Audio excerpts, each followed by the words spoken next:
మొన్న విశాఖపట్నం, ఇప్పుడు బెజవాడలో బయట ఫుడ్ తింటున్నారా మీరు? హాస్పిటల్ పాలే. బెజవాడలో అవుట్ సైడ్ ఫుడ్ తయారీపై నిఘా పెరిగింది. మొన్న విశాఖపట్నం, ఎప్పుడు విజయవాడ నగర వ్యాప్తంగా లీగల్ మెట్రాలజీ, ఫుడ్ సేఫ్టీ డిపార్ట్మెంట్లు జాయింట్ ఆపరేషన్లు నిర్వహించాయి. మొత్తం 20 బృందాలుగా విడిపోయిన విజయవాడ నలుమూలల హోటల్స్, రెస్టారెంట్స్, బేకరీలు, స్వీట్ షాపులపై ఆకస్మిక తనిఖీలు జరిగాయి. లోపలికి వెళ్ళగానే కిచెన్లన్నీ కంపు కొడుతూ, చెత్త కుండీల్ని తలపిస్తూ భయానకంగా కనిపించాయి. పాడైపోకుండా ఫ్రిడ్జ్లో పెట్టే పదార్థాలు కూడా బయటికి తీస్తే నీరు గారుతూ కుళ్ళిపోయి కనిపించాయి.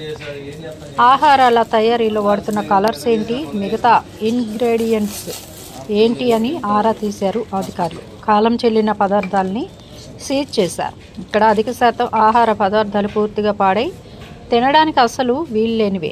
బ్రెడ్లు, సలాడ్లు, మాంసాహార పదార్థాలు ఏది పట్టుకున్నా మురికి కంపు కొట్టడాన్ని చూసి షాక్ అయ్యారు అధికారులు.